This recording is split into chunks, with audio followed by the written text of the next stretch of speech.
your doctor. Don't play up to the nurse. Wave goodbye to your doctor.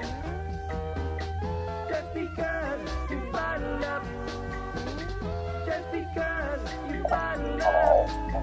Not too much. A lot of big headlines today. I heard you were cleaning your bathroom. How's that going?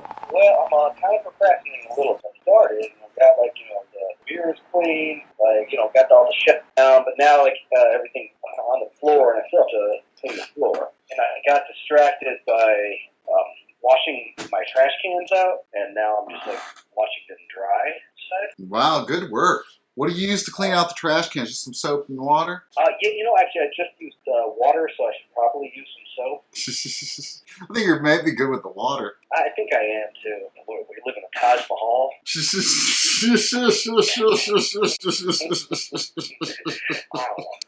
This quarantine has gotten me thinking more and more that I really wish I was born in the 1%. To the naked eye, some people think that, I am a 1%er, but I can assure you I'm not. I'm quite happy. I feel like I'm in the 10%. And that's cool. That's really good. I'm definitely in the 10%. I'm a 10%. Yeah, the poverty-ridden bachelor. It's not a great time for him. Yeah, man. What are you doing for, ladies these days? Nothing. That'd be if I was a poverty-stricken bachelor, now's probably the time to expect a blow-up doll. To make shit woman. Or it doesn't even have to be a woman.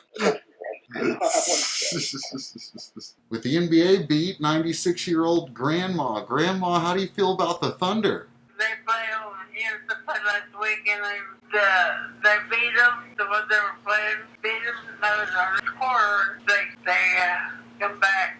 We came back and won the game. They say the Thunder win more games at the end than anybody, when they're behind or something. They always come back and win if it's close. Yeah, they play 3 quarters that was even taller than that. We got short kids, but they're really good. They're on the score. They're real good. Darga, do you like Chris Paul?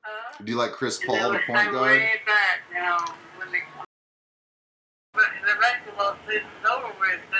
I don't know. They say they might come back. We'll see. What do you think? So do you think they'll come back or not? Well, what they'll do is they'll so good if we hit the ball. And did you watch the last game they played? No, I didn't. It's the last. It was 7-6. Man, all through the end, just cleared up the third quarter. And boy, they started up that ball and supposed to be got the goal line. Hit those long 3 points, and they go away and they won the game. The big headline this week, of course, is that Bernie Sanders has dropped out of the presidential race. Yeah, I think something has to do with the emails. Oh, really? No.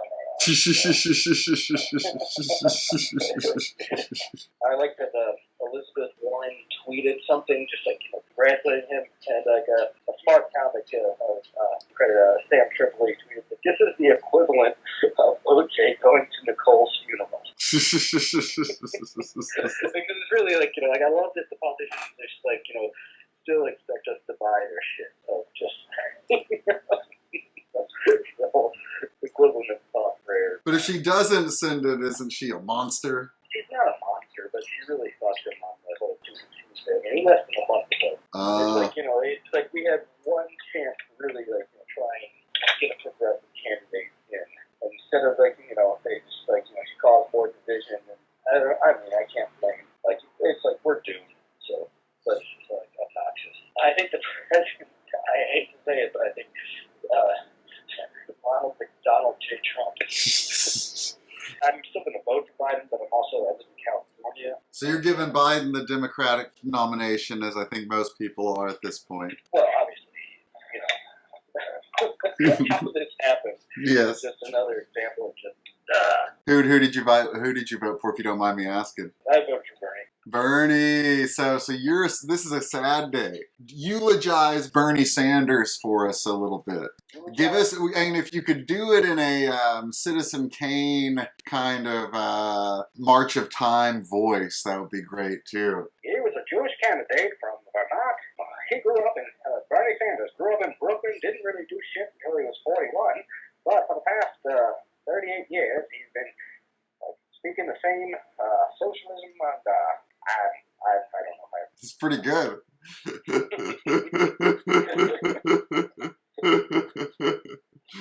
You and Killer Mike will be disappointed. Yeah, I think there's a lot of people disappointed, but at the same time, just whatever. Are you looking forward to seeing Biden take on Trump? No, I mean, it's just good. I'm not looking forward to it. I wish I could just tune out completely at this point. I might, to the best of my ability. Any third-party candidates on the horizon? No. So you have zero faith in Joe. Do you have any faith in Joe Biden? The only faith I have is that he'll pick a competent cabinet, and honestly, I do believe he would do much better than Trump. I don't bad, but it's more the same old, same old. Like also, he's like, his time's kind of passed. Comes off as kind of like, inefficient.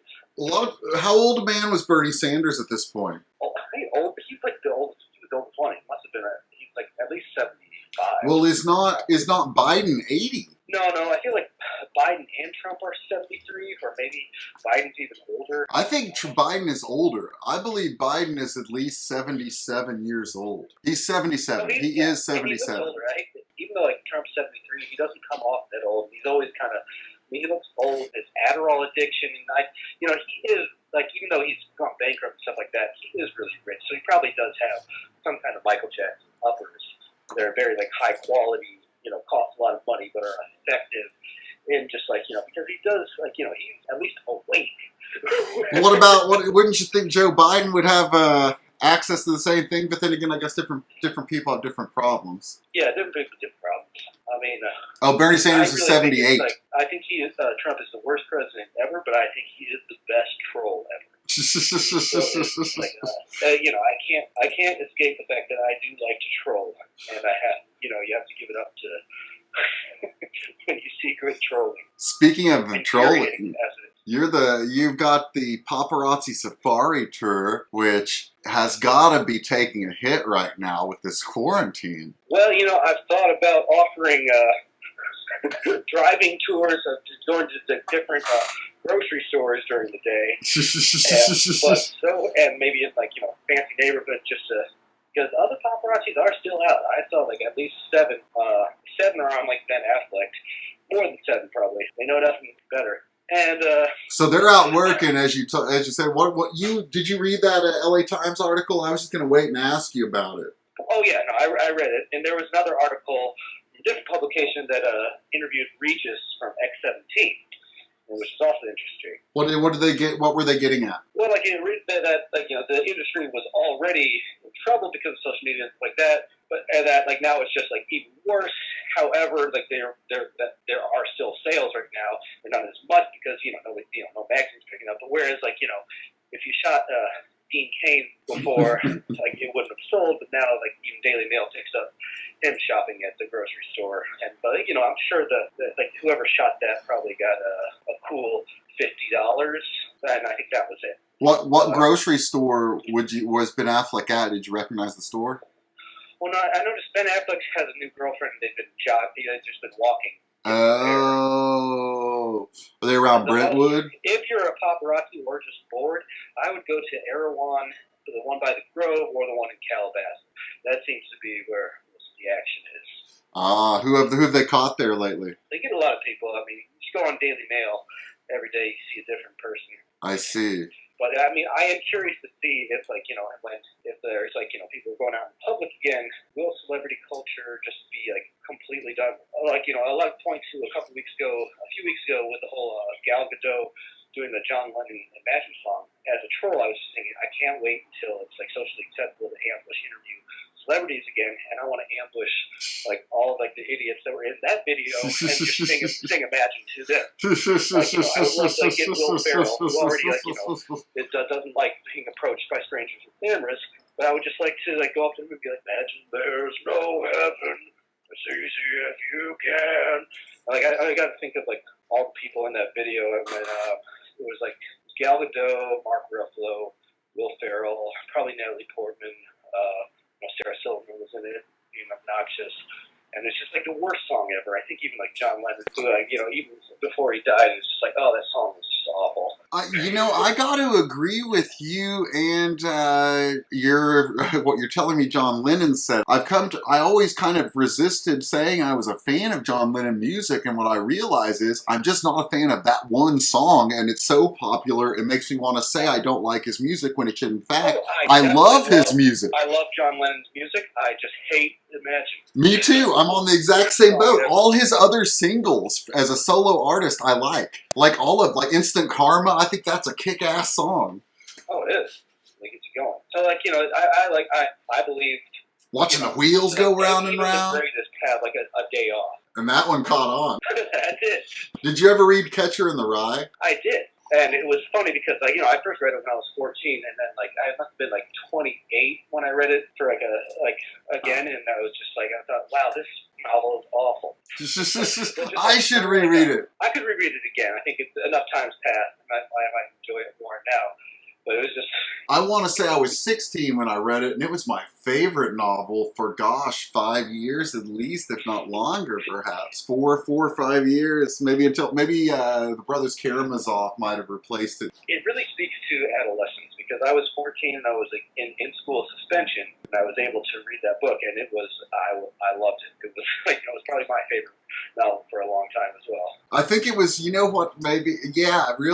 really spoke to me. Like things like in it where somebody talking to you and your mind drifting to something else. And I don't think at that age I'd read that in a book, which now seems like it's in every book. Yeah. In other reading news, I finished, of course, the Mannheim Maribel Malcolm X book you lent me. I enjoyed it thoroughly. I did enjoy that book. What were your thoughts on it? I just like that somebody was going against the perceived narrative of Alex Haley's autobiography, and just almost like he was fact checking it, but it was such a it's almost like such a touchy subject.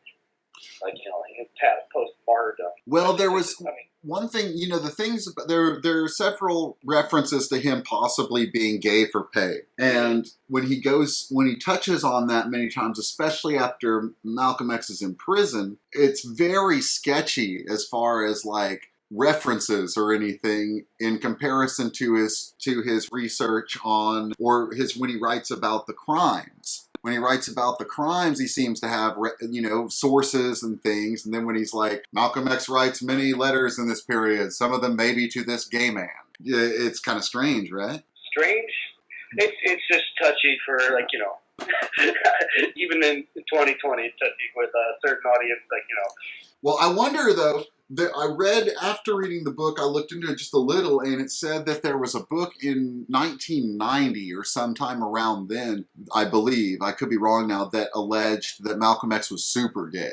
And so maybe he's both reacting against the autobiography of Malcolm X and that book, and kind of taking a middle ground, being like, well, he's not as, I couldn't find anything that says he's not, but even then it's like, you'd think he'd put in the sources, where did he hear this? But maybe those people didn't want to go on record. I don't know. I couldn't find any info on it. Important is, we can't really, dig up his body and, do a DNA test and see if he's 10% gay or not. And, why would we, even if we did have that technology? We're talking, we're not black men, and that we know of, and we're both somewhat fascinated with Malcolm X, and I think most men especially are, or a lot of them. And what do you think is the fascination with Malcolm X? I know my father has read the autobiography of Malcolm X. So many people. It's such a popular book. And why do you think he resonates so much with men, especially? Well, he definitely has a message. Whereas, the Christianity tried to pacify the transatlantic slave. I'm sorry, there's a car alarm going off outside. Nice. This podcast. I think it's because what he preached was very eloquent and very just motivating to be a man, to be self-sufficient, to not have to be it's servitude, Christian servitude of turning the other cheek, where he preaches getting your house in order, where you're the master of your own house, and just accountability, and just I've come to be think about this a lot, and I was thinking, like, in some ways, maybe the Malcolm X story is the second greatest story ever told, or like a 20th century version of Jesus, where he's more like a Jesus, but also an anti-hero, like Wolverine, where he has this like. But he's also this true believer that you know, practices what he preaches, and you know, you look at he doesn't you know, it's hard to tear him off a pedestal if you're inclined to like him, and on the side of just liking him, I think the things he said, the turns of phrase, they just kind of stick in your head in a way that's clever, and it makes him charismatic. I agree with you. It's so weird because, you know, I think my first in '92 was watching Spike Lee's Malcolm X. I rewatched it after, which is now on Netflix for people stuck at home, quarantine, looking for things to watch. Netflix is streaming Malcolm X now. I mean, you also have to take into account that, like, you know, Louis Farrakhan has enough clout to, you know, get Spike Lee to just not, you know, leave him out of the movie completely. I thought about that rewatching it because I didn't know about this. Go on, please. Well, it's just like, you know, like it makes you think about, like, you know, hey, it's the second most powerful story, but, like, you know, like, it's so funny because, like, you know, Jesus was over 2,000 years ago, whereas Malcolm X was, like, you know, a little bit over 50 years ago. Yes. And even then, so his story has been, like, you know, obfuscate. You're right. Oh, you're so right. Yeah, to clarify, Malcolm X and Louis Farrakhan were close friends. Well, they're both in the Nation of Islam. I did not realize that Louis Farrakhan's Nation of Islam is not the original Nation of Islam. That's something that book taught me. Oh, yeah, I really like more about, like, the original founder, who is, like, named... Yes, Fark?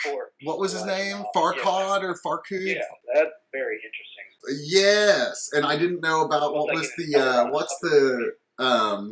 the story about the Muslim scientist that invents Yaqub's theory? Yeah.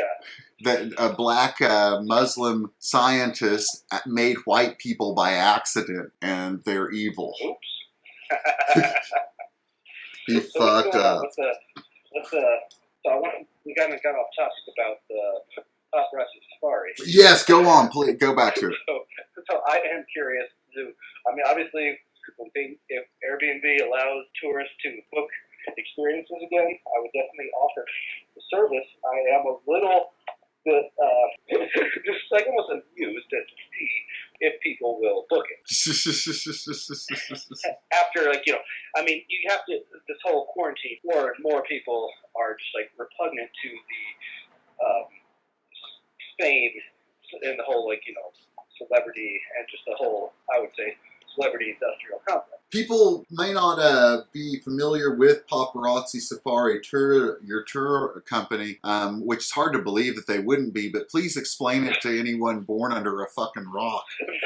Okay, well, you know, whereas they have many vehicular tours showing the spots of Los Angeles to tourists, I have taken it in a different direction where I am taking eco-friendly walking tours of showing the spot, but also, like, in real time getting tips and, like, spotting celebrities or influencers and just giving, like, you know, tourists a history on foot of Beverly Hills, and that's how. I see. And so you take them around to paparazzi and you spot celebrities, but you also spot paparazzi. Yeah, and that's what's going to hurt as well. Like, even though I started it in November of 2018, and, like, you know, even before the lockdown, like, within that 15 months, I would say just spotting paparazzi slimmed to, it's like, you know, where it's like, you know, when we started the tours, we would at least see, like, you know. Oh, really? So the number of paparazzis thinned out. Well, yeah, especially, like, you know, there are still people snapping pictures, but, like, you know, even what they're selling,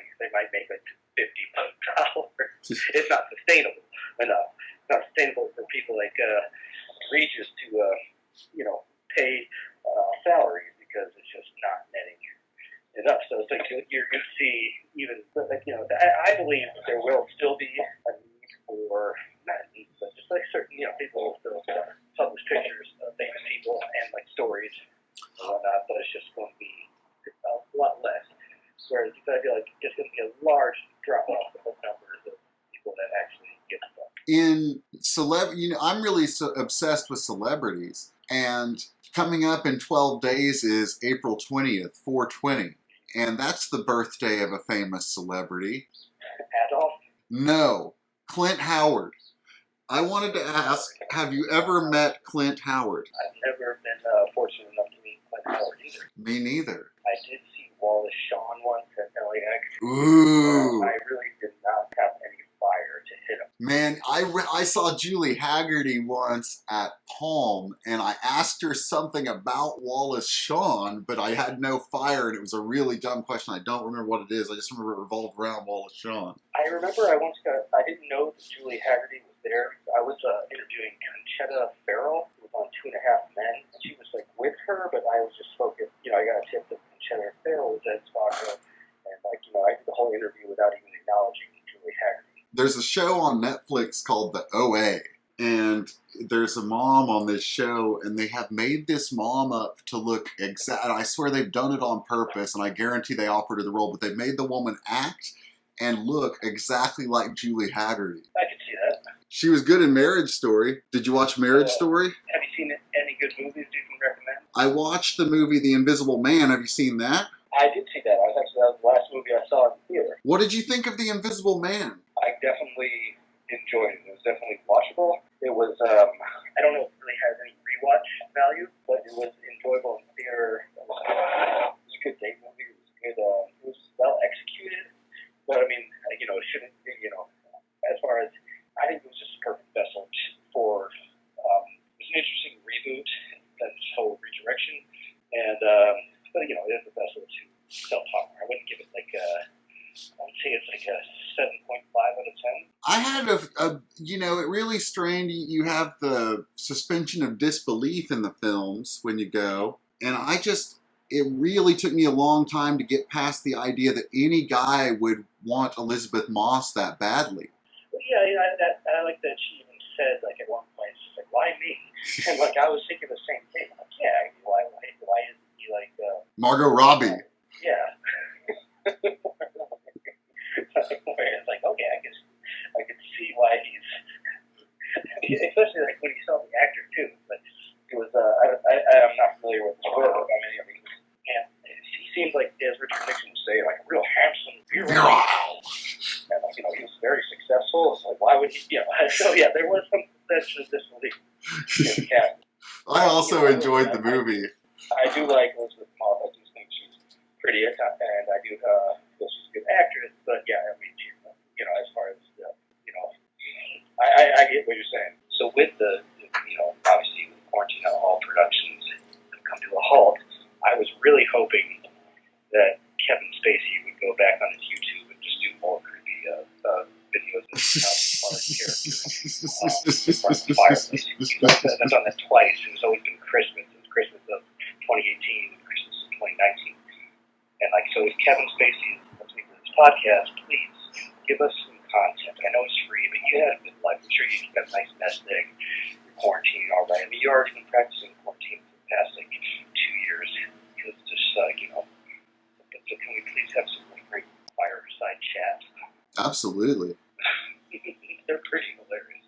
I don't think they would ever get old either. Trying to think if there's any other news to cover. How's your wife doing? She's working. She's doing good. Is she working from home? Uh-huh. Good.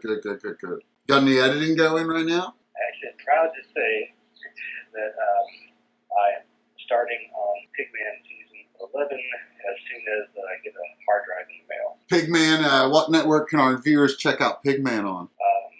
Sportsman's Network if you have a satellite dish, or you can see clips on Facebook. Huzzah! Pigman TV. Excellent. But it's I was talking to them, and luckily I think there most definitely will be a season 12. It's nothing 100% sure, but I'm very sure that they can still do production on outdoor shows. So there is some content, and if you hate feral pigs, you will love this content. Feral pigs they're gross. What does Pigman do with them? Is he a hunter? He is a hog eradicator, but he'll hunt anything that is alive and has a heartbeat. In the season. Righteous. The deer season, he'll shoot deer and he'll show you on. How many kills do you think you've seen at this point? Over 200. Righteous. Yeah, it's you know, So I better than packed anything. my bag and baby, Sad I'd be obituary gone. to John Prine. Remember when you used to call me honey? Well, I'd turn around and call you honey too. You might think it's a joke, but it ain't funny to hurt someone who's so in love with you. A clown puts his makeup on upside down, so he wears a smile even when he wears a frown. You might think I'm here when you put me down, but actually I'm on the other side of town. My body's in this room with you just to catch an hell, but my soul is drinking beer down the road a spell. You might think I'm listening to your grocery list, but I'm leaning on a jukebox and I'm about half